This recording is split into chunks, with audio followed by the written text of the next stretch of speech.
நிறைய பேருடைய லைஃப்ல சும்மா குமுதம் கல்கண்டு படிக்கிறது மாதிரி தான் இந்த புஸ்தகத்தை படிச்சுட்டு போயிட்டு இருக்கான். உன் வாழ்க்கையில தேவன் உன்னோடு நேருக்கு நேர் பேசுகிற வார்த்தை இருக்கிறது அல்லவா, அது ரேமா. உன்னை சந்திக்க வேண்டும். ஒரு அழகான ஒரு வசனம் இருக்கு, கிருபையும் சத்தியமும் ஒன்றை ஒன்று சந்திக்கும். Praise God. கிருபையும் சத்தியமும், அது ரொம்ப அழகா இருக்கு.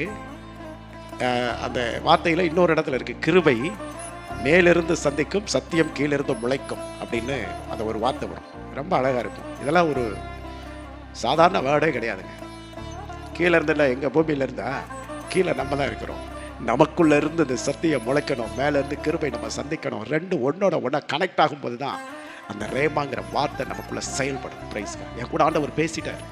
ஒரு மனுஷன் தன்னுடைய நிலையில நில குலைஞ்சு போயிருக்கிறான், வாழ்க்கையில ஒரு வாழவே முடியாத ஒரு சூழ்நிலையில இருக்கிறான். அவனை மறுபடியும் நீ எதற்காக வாழணும்னு இந்த வார்த்தை தனிப்பட்ட முறையில் அவனை சந்தித்து அவனை உயிர்ப்பித்து நிக்க வைக்குதுன்னா அதுதான் அந்த உயிருள்ள வார்த்தை. ஒரு சூழ்நிலைகளை மாற்றுகிறது தான் அந்த ஜீவனுள்ள வார்த்தை. Praise God. எத்தனை பேருக்கு விளங்குது நான் சொல்றது? இந்த வார்த்தை நம் சூழ்நிலைகளை மாற்றும்.